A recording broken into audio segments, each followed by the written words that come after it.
Hello friends, get ready for Hindi dictation. Okay start. Ladakh की गलवान घाटी में भारत चीन के सैनिकों के बीच भीषण हिंसक झड़प में कर्नल समेत करीब 20 भारतीय जवानों का बलिदान व्यर्थ नहीं जाना चाहिए। हालांकि इस झड़प में कई चीनी सैनिक भी मारे गए हैं, लेकिन इससे चीन का अपराध कम नहीं हो जाता।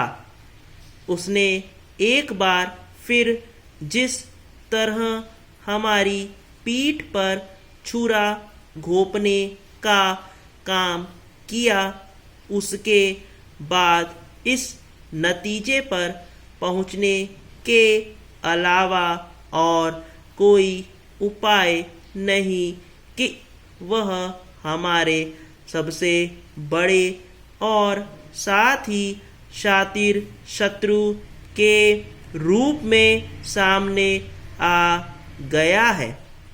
यह दुर्दशा की पराकाष्ठा है कि वह भारतीय क्षेत्र में अतिक्रमण भी करता है और फिर भारत को शांति बनाए रखने का उपदेश देते हुए पीछे हटने से इनकार भी करता है।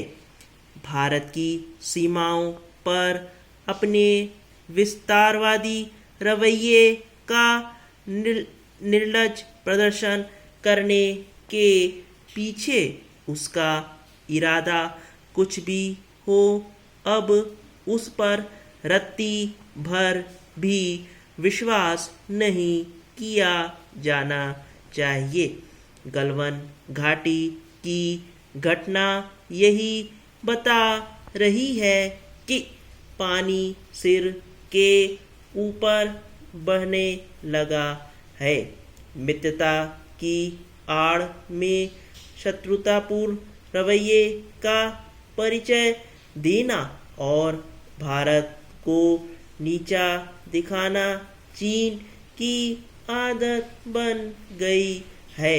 हालांकि उसकी इस गंदी आदत के बावजूद भारतीय नेतृत्व ने सदैव संयम का परिचय दिया है, लेकिन अब जब वह इस संयम को कमजोरी के तौर पर देखने लगा है, तब फिर भारत को उसका मुगालता दूर करने के लिए हर मोर्चे पर सक्रिय होना होगा। आखिर बात देश के मान सम्मान की है। चीन को यह पता चलना ही चाहिए कि वह दादागिरी के बल पर भारत के अपने रिश्ते कायम नहीं कर सकता।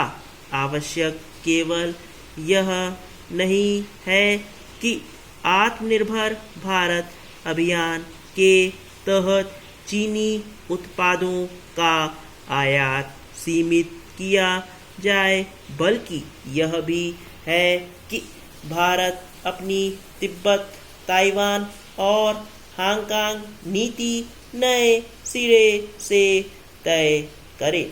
इसी तरह भारत को अमेरिका, ऑस्ट्रेलिया, जापान के साथ अपने रणनीतिक गठजोड़ को धार देनी चाहिए ताकि हिंद महासागर में चीन के विस्तारवादी इरादों को नाकाम किया जा सके। कोरोना कहर के कारण चीन के खिलाफ वैश्विक स्तर पर जो माहौल बना है, उसमें भी भारत को अपनी भागीदारी बढ़ानी चाहिए। आखिर जब वह भारतीय हितों की कहीं कोई परवाह नहीं कर रहा तो फिर भारत उसके हितों की चिंता क्यों करे।